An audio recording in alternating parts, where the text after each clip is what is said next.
Je suis en charge d'un des beaux projets de la PHP, qui est la programmation de nos investissements, qui s'appelle le campus Hôpital Nord. Et donc, une partie de mon quotidien consiste à passer du temps avec les équipes de Bichat et de Beaujon pour réfléchir à ce que sera un hôpital dans 10 ans. Alors vous allez me dire, programmer aujourd'hui un hôpital dans 10 ans est un exercice un peu bizarre, mais on a vu beaucoup d'hôpitaux dans le monde avec le directeur général, et chaque fois, il faut 10 ans entre le moment où on conçoit concrètement les salles, le bloc, l'imagerie, les circulations de l'hôpital et son ouverture réelle. Les délais de construction sont partout comme ça, en Suède, à Boston, aux États-Unis, on a trouvé les mêmes délais. Donc ce qu'on a dû faire, c'est se livrer à ça. Je ne sais pas si vous connaissez cette série télé qui s'appelle Flash Forward. Alors je vous fais le pitch en quelques secondes. Le monde s'arrête pendant 2 minutes 37 et tout le monde voit son futur 10 ans plus tard. Et le monde se réveille. Voilà, c'est ça cette série télé, je vous la conseille, elle est absolument remarquable. Qu'est-ce qui se passe à l'issue de ces 2 minutes 37 ? C'est le bazar. Il y a énormément de gens qui se sont rencontrés dans leurs rêves et qui essaient de se retrouver. Ils sont tombés amoureux de quelqu'un qu'ils allaient rencontrer dans 10 ans, donc ils essaient d'anticiper le futur. Vous avez évidemment énormément de gens qui n'ont pas eu de rêve et qui essaient de comprendre pourquoi ils n'ont pas eu de rêve. Et puis vous avez énormément de gens qui se sont vus grandir, vieillir, et qui ont vu ce futur et qui essaient d'anticiper, de le construire. Cette série télé, elle s'inspire des méthodes de futurologie.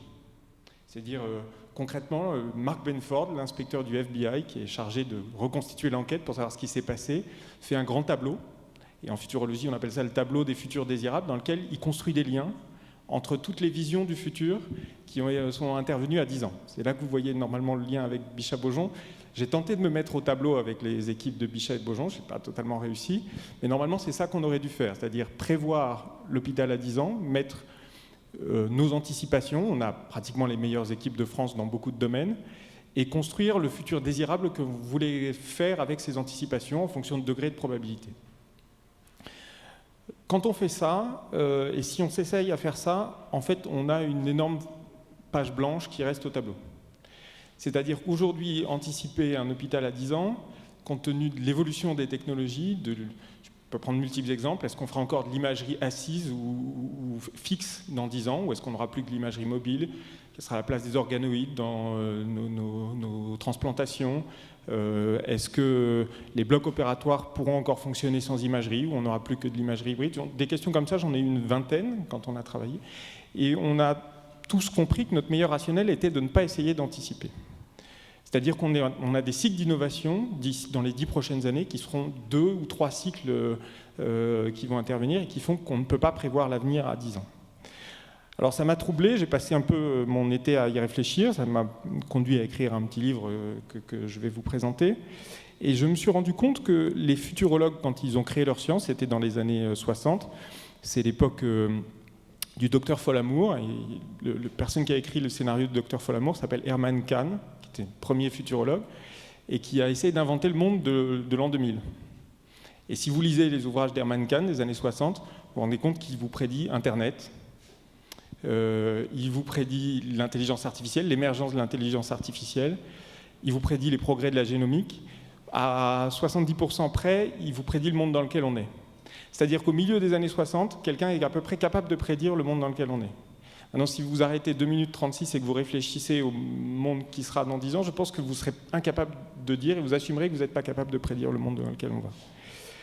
C'est pour ça que j'avais envie de vous parler du débordement technologique. J'ai trouvé sur mon chemin, et dans ma réflexion, un philosophe français qui s'appelle Jacques Ellul, que vous connaissez peut-être, qui a été adopté par Stanford et finalement beaucoup plus adopté par les États-Unis que par nous, la France, mais qui est quelqu'un qui est maintenant décédé, et qui a théorisé ce débordement technologique. Et Ellul a écrit ses livres à la fin des années 80, typiquement au moment où on a l'émergence d'une nouvelle forme de technologie, qui est la technologie du silicium. C'est curieux, le silicium, mais c'est quand même ça dont je voulais vous parler.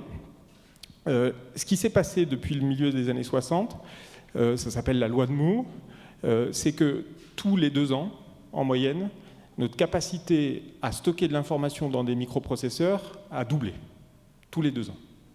Ça donne cette courbe verte, qui est une courbe exponentielle, et la particularité des fonctions exponentielles, c'est pas moi qui le dis, c'est un mathématicien célèbre, c'est que le monde est incapable de les comprendre.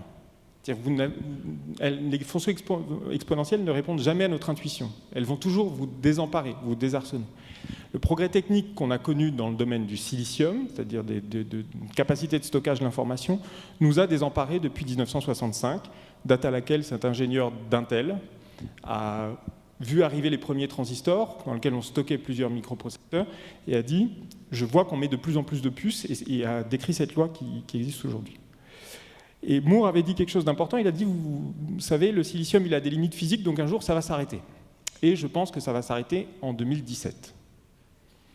Ça tombe bien, l'industrie des microprocesseurs américains a publié un ouvrage collectif, un livre blanc plus exactement l'année dernière, en disant « c'est la fin de Moore ». De fait, on atteint les limites physiques des microprocesseurs. C'est pas qu'on n'est pas capable de stocker plus d'informations dans les microprocesseurs, c'est juste que ça coûte tellement cher de le faire qu'on doit s'arrêter. Et ce qui a été considéré par cette industrie comme le métronome du monde moderne, cette progression du stockage d'informations, est aujourd'hui à l'arrêt, c'est-à-dire qu'Intel a renoncé à continuer à miniaturiser ses avancées dans le domaine des microprocesseurs.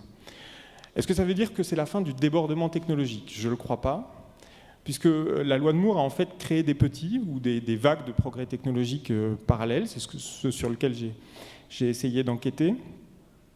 Et tous ces progrès ont en commun de reposer sur le fait qu'à travers le stockage d'informations dans les microprocesseurs, on a une nouvelle technologie, ce qu'on appelle les bits, qui est capable de stocker différents types d'informations. C'est-à-dire que les microprocesseurs vont nous permettre de stocker de la même façon les informations qui sont de l'ordre de l'image, du son, du positionnement physique dans l'espace. Et donc les informations et les données sont capables de se mettre en interaction. Et donc la loi de Moore, elle s'appelle comme ça, a pris le relais dans d'autres domaines technologiques, et c'est évidemment la technologie de l'intelligence artificielle, celle du deep learning, celle des réseaux neuronaux. Dans le domaine de la génomique, les grands industriels de la génomique parlent de la loi de Moore appliquée au séquençage génomique, ou encore dans le domaine de la mobilité, la loi de Moore, c'est l'arrivée des véhicules autonomes dans le domaine automobile. Donc la loi de Moore vit de ses propres ailes, alors que son ressort ou son carburant est en train de s'essouffler. Et ce qui est très frappant dans cette dynamique-là, c'est que la valorisation boursière des entreprises du silicium et des entreprises technologiques repose sur leur rapport par rapport à la loi de Moore, c'est-à-dire qu'ils font ces courbes exponentielles et ils essaient de déterminer s'ils arriveront à les tenir. Et l'industrie du silicium a publié son livre blanc en concluant « more than Moore », c'est-à-dire est-ce qu'ils sont capables, à travers notamment la recherche sur l'information quantique, de dépasser le rythme de la loi de Moore. Ce qui est important dans cette mécanique, c'est qu'à partir du moment où vous avez un métronome qui a pour règle une accélération permanente, c'est-à-dire que ce n'est pas un métronome qui vous donne toujours le même rythme, c'est un métronome dont à chaque battement accélère, qui à chaque battement accélère. À partir du moment où vous avez cette règle-là, vous êtes sûr que le coup d'après, vous êtes dépassé. Et donc, vous avez une emprise sur les nouvelles technologies et sur le progrès technique qui repose principalement sur des prophéties autoréalisatrices. C'est-à-dire que c'est ce qu'on constate dans le domaine de l'intelligence artificielle. Les progrès techniques qui sont faits dans le domaine de l'intelligence artificielle reposent sur une prophétie autoréalisatrice. On a fixé ce principe, qui s'appelle le test de Turing, qu'on devra pouvoir un jour dépasser avec l'intelligence artificielle les capacités de l'intelligence humaine. Il n'y a aucun rationnel à ça. Le seul rationnel, c'est de savoir si on arrive à créer une intelligence qui dépasse l'homme. Ça n'apportera rien particulièrement à l'homme. Mais c'est là-dessus que la prophétie s'est réalisée. Et c'est là-dessus que la recherche sur l'intelligence artificielle avance principalement. Ça pose une question, ça pose plusieurs questions, ça pose 4 questions dont je voulais vous parler. La première, c'est une question redoutable pour moi, et que j'aimerais poser en ces termes, c'est avons-nous une technocratie aujourd'hui ? C'est-à-dire, avons-nous des gens qui sont capables de comprendre ce qui se passe, qui sont capables de maîtriser ces évolutions. Alors j'ai trouvé quelque chose d'intéressant. Le magazine Les Échos a publié au mois de juillet, au moment où je faisais mes recherches, un sondage auprès des 200 personnes considérées comme les plus influentes en France, auxquelles ils ont demandé « Citez-nous les 10 livres qui préparent le mieux l'avenir ». Donc, je pense que si on souhaitait faire un sondage pour essayer de dresser une cartographie de la pensée unique, on poserait exactement cette question et on aurait le résultat exactement qu'on recherche. La bonne nouvelle, c'est que c'est un Français qui est sorti numéro 1, prix Nobel d'économie, Tirole. Ce qui m'a extrêmement surpris, c'est que dans les 7 premiers, il y a 3 personnes que vous ne connaissez sans doute pas, que moi je connaissais à peine, qui ont en commun d'appartenir à une même université qui s'appelle l'Université de la Singularité. Est-ce que vous connaissez l'Université de la Singularité? Alors, ces 3 personnes, c'est le directeur de cette université qui s'appelle Salim Ismail, qui a écrit un livre qui s'appelle Les organisations exponentielles. Deuxième personne s'appelle Peter Thiel, qui est un des fondateurs de PayPal. Et puis la troisième personne a écrit un livre qui s'appelle le deuxième âge de la machine, il s'appelle Andrew McAfee. Donc je me suis intéressé à ce qu'était cette université de la singularité, puisqu'elle est notre technocratie, manifestement, puisqu'elle est très bien présente dans ces classements. Et j'ai trouvé derrière cette université de la singularité quelqu'un surprenant, qui s'appelle Ray Kurzweil. Alors il y a une phrase de Balzac qui dit on reconnaît les personnes aux époques et à la manière avec lesquelles les époques déteignent sur ces personnes. Ray Kurzweil est un peu le suaire délavé de la loi de Moore, ou d'une époque marquée par la loi de Moore.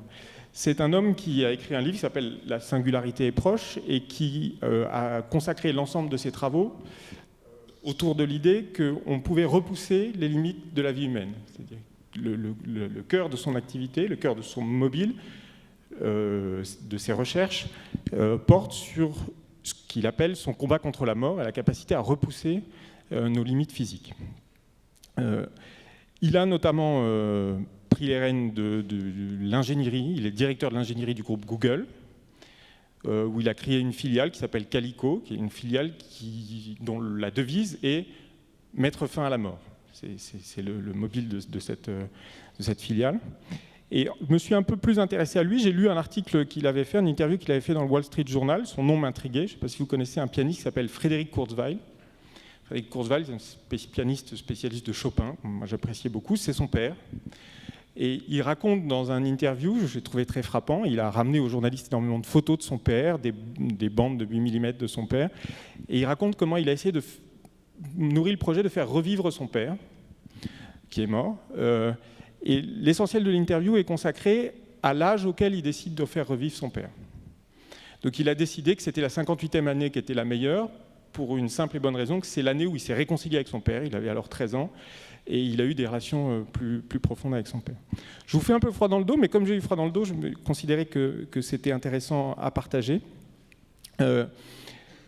Pourquoi je dis ça? C'est que je crois qu'il y a un débat déplacé sur la technocratie qui est en cours. La technocratie, c'est les personnes qui maîtrisent les techniques. Aujourd'hui, il y a la technocratie, les techniques dont j'ai pu parler, elles sont dirigées par un tout petit groupe de gens qui ne sont pas en France et qui obéissent à une religion de la technocratie.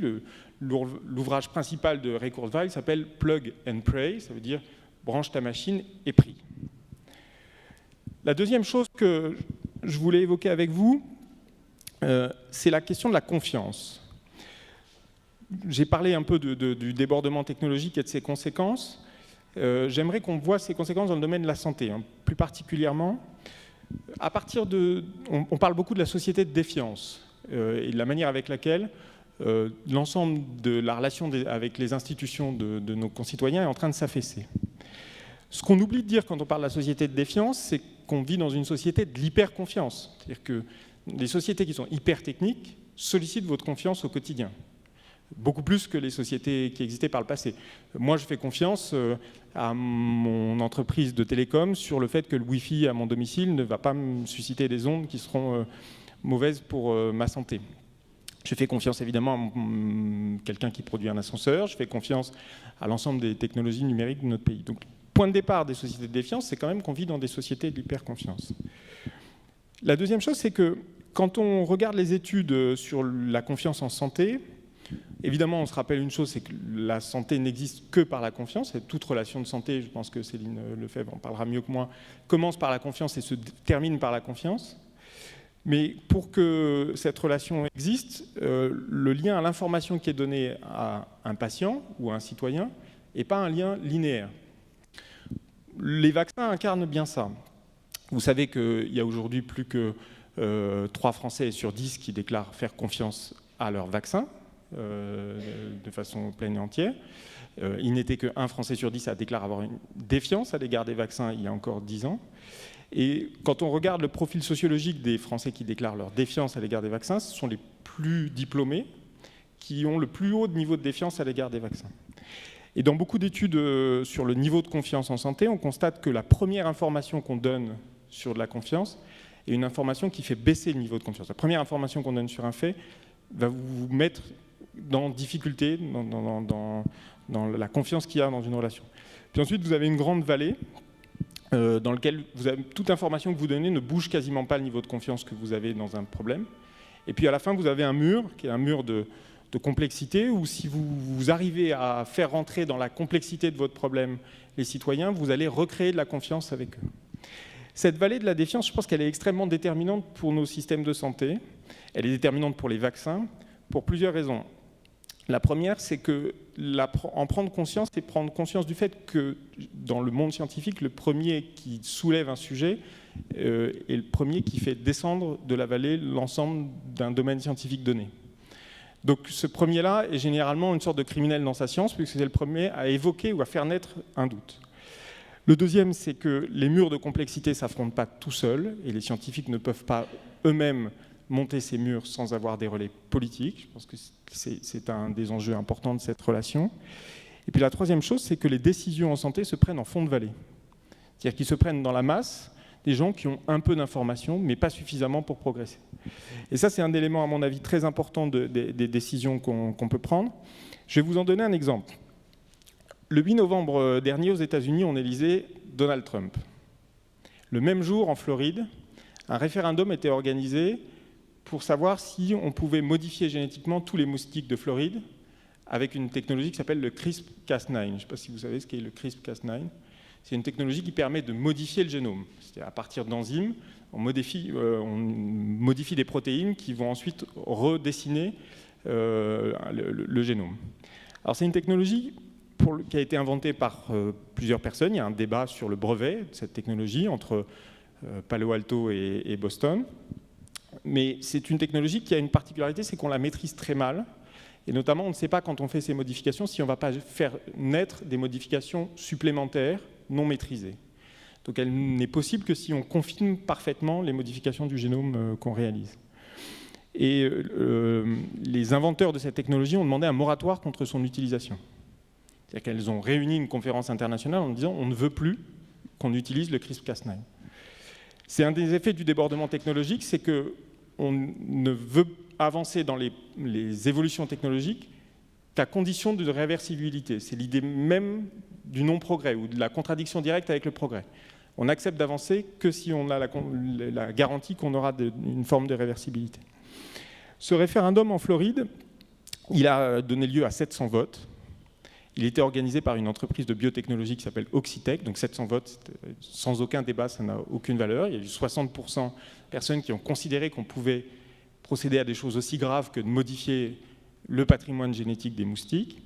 Il a été considéré évidemment par l'État de Floride comme un accord pour permettre à cette entreprise de biotech de conduire ses essais. Et il a été aussi considéré au niveau international comme un signal que les citoyens étaient prêts à accepter le CRISPR-Cas9. En janvier dernier, une équipe de recherche chinoise a procédé aux premiers essais sur embryons humains de ces modifications du patrimoine génétique de l'humanité. L'autre exemple que je voulais donner sur les enjeux de la confiance en santé remonte au 26 juin dernier. Le 26 juin dernier, il s'est passé le même jour deux choses. La première chose, c'est quelque chose de dramatique. La personne qui était dans cette voiture s'appelait Joshua Brown. Joshua Brown était une des 4000 personnes américaines qui testaient l'autopilote de l'entreprise Tesla, donc qui roulait dans un véhicule autonome. Il regardait manifestement Harry Potter, ce qui est interdit. Quand vous êtes dans un véhicule autonome, il faut que vous regardiez concrètement votre route. Et ça n'a eu aucun effet sur le fait que son autopilote, concrètement, s'est trompé, a commis une erreur et s'est encastré dans un camion, donc il est décédé manifestement décapité.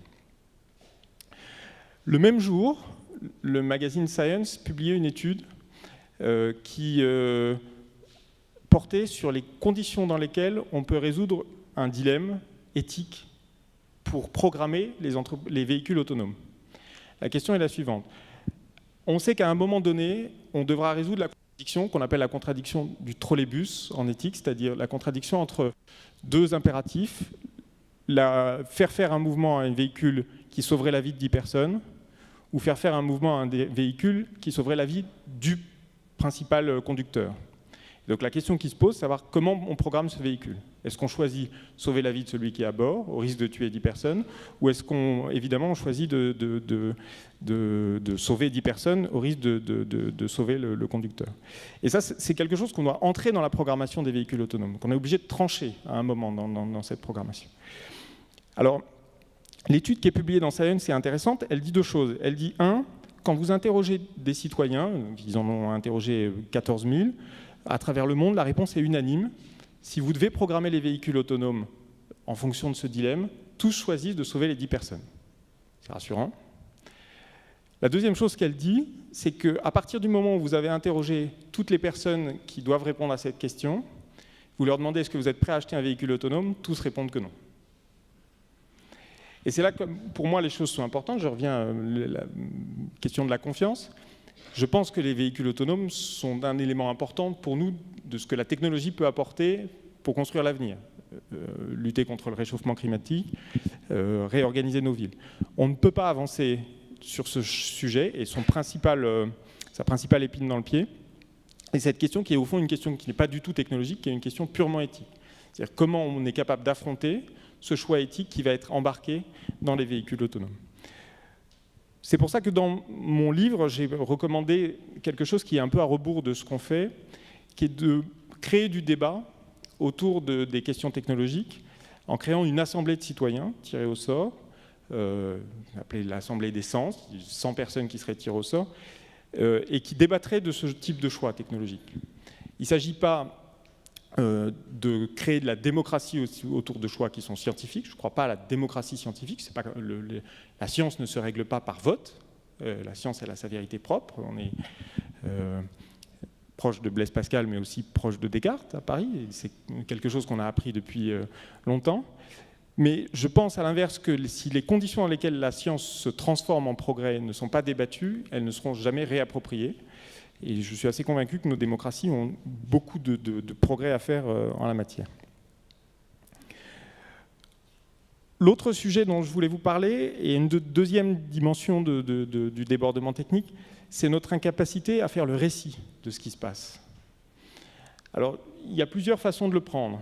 Il y a une première façon de le prendre qui consiste à dire, puisqu'on n'a plus de technocratie, ayons un récit de type technocratique. Donc, ponctuons par une série de décisions notre avenir et la manière avec laquelle on dessine notre avenir. Donc j'appelle ça, moi, la façon Jacques Attali, en lien avec le rapport qui est sur cette photo, c'est-à-dire prenez 300 décisions pour débloquer l'avenir de la France. C'est évidemment quelque chose qui ne marche pas ou quasiment pas, ne serait-ce que parce que quand vous écrivez le rapport de Jacques Attali, vous commettez forcément des erreurs, comme par exemple, en 2008, le fait de dire que la France devait s'inspirer de l'Italie, du Portugal, de la Grèce et de tous les États membres qui ont mené des réformes courageuses pour réduire leur déficit public. Il y a une autre façon de faire, qui est de poser un récit d'emblée. On peut se dire, c'est parce que notre époque est difficile qu'on n'arrive pas à faire le récit de notre époque. Je voudrais vous rappeler juste le récit, à mon avis, le plus évident et le plus simple que l'histoire ait connu, qui n'était pas une époque facile, le Blitz. Churchill a magnifiquement su faire le récit de son époque. Qu'est-ce qu'il a promis comme récit à ses concitoyens? Je n'ai rien d'autre à vous promettre que du sang, de la sueur, des larmes. Et il a été massivement suivi. Il a créé une adhésion très forte de son pays à son projet. Donc ce n'est pas la difficulté de l'époque qui empêche de faire le récit. C'est bien plus profond que ça. Et je pense que c'est notre capacité à nous projeter vers l'avenir qui empêche de faire le récit. C'est sans doute ça qui est le plus difficile. Et là, je crois qu'il y a quelque chose de très difficile à trouver, qui est le lien entre le récit politique et le récit technologique, qu'aujourd'hui on a perdu. J'en ai une preuve récente, dans cette espèce de disjonction du récit technologique et du récit politique. Il y a un art ou une science du récit qui s'est progressivement développée, qui s'appelle les dystopies. Je ne sais pas si vous connaissez cette forme de création artistique à la dystopie, c'est de raconter une histoire. La première grande dystopie, c'est 1984, d'Orwell. raconter une histoire pour, à travers la fiction, vous alerter sur les risques du monde dans lequel vous allez être. Les dystopies, les premières grandes dystopies sont celles des années 60, elles sont contemporaines des futuristes, et d'ailleurs les futuristes des années 60 ont été souvent des auteurs de science-fiction. Quand on regarde l'histoire de ces récits, je l'ai fait dans le livre, si ça vous intéresse, vous pourrez le suivre, il y a quelque chose de très frappant, c'est que ces récits changent de nature à la fin des années 80. Ils changent de nature dans ma génération. Ce qui était des dystopies d'alerte contre le risque technologique à la fin des années 80 deviennent des dystopies d'alerte contre l'incapacité de la politique à maîtriser des risques technologiques. Je ne sais pas si vous... Moi, j'ai une jeune fille de 15 ans qui regarde Divergente à la télé. Regardez un jour avec elle cette série, et j'ai compris que le principal propos de Divergente, c'était de dire que la démocratie n'était pas capable de maîtriser la dystopie dans laquelle on se situait. Le cœur du sujet, pour moi, c'est de retrouver un récit politique qui soit fondé sur un discours sur l'évolution des techniques. Et je suis très frappé, je ne sais pas si vous l'avez suivi, ce livre 1984 a multiplié ses ventes par 100 depuis l'élection de Donald Trump.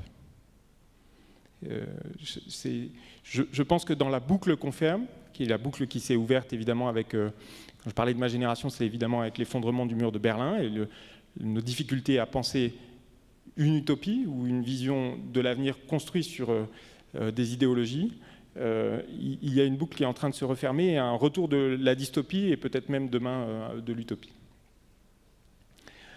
La dernière chose que je voulais vous dire, sous forme de question, je voudrais savoir si, je pense que vous ne connaissez pas ce jeune homme, est-ce que vous savez le lien qui existe entre Jeff Bezos, donc un des fondateurs de Wikipédia, Sergey Brin, donc fondateur de Google, Jimmy Wales, évidemment Wikipédia, pardon, Jeff Bezos c'est Amazon, et Baby George. Baby George étant évidemment le fils du prince d'Angleterre. Ils ont tous été à l'école Montessori. Alors, je le dis que sous l'angle de l'anecdote, même si depuis que Baby George fréquente l'école Montessori, tous les enfants d'Angleterre demandent à être inscrits dans une école Montessori. Il y a évidemment une mode très forte pour les Montessori, ou les modèles éducatifs de Montessori. Et en constatant ça, j'ai réfléchi à ce qu'était l'évolution de nos systèmes éducatifs sous l'angle, est-ce qu'on ne serait pas en train de faire Montessori tout au long de la vie ? Voilà, si Maria Montessori, en 1902, elle a posé ses principes éducatifs et les écoles Montessori reposent sur 3 choses importantes. La première, c'est laisser l'enfant faire ce qu'il veut, le laisser travailler en autonomie. La deuxième chose, c'est lui faire des choses manuelles, c'est-à-dire développer ses compétences pas seulement intellectuelles, mais aussi manuelles, essayer d'équilibrer le manuel et l'intellectuel. Et puis la troisième chose, c'est lui montrer à tout moment qu'on a confiance en lui. C'est ça les 3 principes de l'école Montessori. Je me suis dit, est-ce qu'on a des systèmes, dans notre système éducatif des exemples de Montessori ? Je vous en montre un, ça s'appelle l'école 42. Je ne sais pas si vous connaissez l'école 42. L'école 42, c'est une école pour les jeunes de 18 à 30 ans, qui sont diplômés ou pas, qui sont dans un cursus ou pas, et qui sont livrés totalement à eux-mêmes sur des ordinateurs, sur la base d'enseignements qui sont prodigués par la machine directement, et dans lequel on essaie de leur faire multiplier des expériences dans la machine ou en dehors de la machine. Le principe pédagogique de l'école 42, c'est que c'est une école sans enseignants. C'est une école fondée sur l'expérience. Quand vous fréquentez l'école 42, moi j'y suis passé à plusieurs reprises, ce qui vous frappe immédiatement, c'est que vous avez des jeunes qui ont 3 vies, 4 vies, 5 vies, et puis vous avez en même temps des jeunes qui dorment là et qui n'ont aucune vie, qui sont laissés à eux-mêmes. Et dans cette mécanique de Montessori tout au long de la vie, ce qui me semble très frappant, c'est de se dire qu'il y a une demande d'autonomie très forte dans notre société, qui existe à tous les âges. Mais cette demande d'autonomie, elle est fondamentalement ambiguë. Laisser de l'autonomie aux jeunes, comme laisser de l'autonomie encore aux plus jeunes ou aux personnes plus âgées, ça peut être positif comme ça peut être négatif. Tout dépend de l'organisation dans laquelle ils se trouvent. Si l'organisation les fait grandir, les fait progresser, les fait s'épanouir, ils vont s'épanouir. Si l'organisation ne leur propose rien, s'ils travaillent pour Uber, leur autonomie ne va absolument rien leur apporter. Le sujet de l'autonomie, donc, elle est fondamentalement ambivalente, et ce sera ma conclusion. Il y a quelque chose de fondamental dans le principe de Montessori qui me paraît être un élément important pour notre système éducatif. Ça s'appelle l'effet Pygmalion.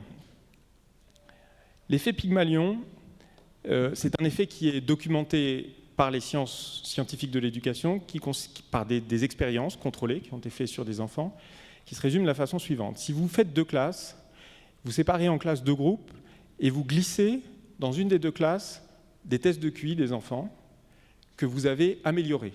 Vous les avez pipés, vous avez rajouté à tous les enfants 5 points en test de QI. Vous repartez. Vous revenez 2 mois plus tard, vous évaluez les résultats des enfants. Dans la classe dans laquelle vous avez donné des tests de QI pipés, les résultats ont très nettement progressé. Pourquoi ? Parce que les enseignants ont pris en main vos tests de QI, se sont dit mais ils sont beaucoup plus intelligents que ce que je croyais, et ont rehaussé leur niveau d'exigence vis-à-vis des enfants. C'est une expérience qui est très connue, qui a été faite au Canada dans les années 70, et c'est une expérience qui est à l'origine aussi, cet effet Pygmalion est à l'origine aussi d'un film que vous connaissez peut-être, qui s'appelle My Fair Lady, qui est issu d'une pièce de George Bernard Shaw qui s'appelle Pygmalion.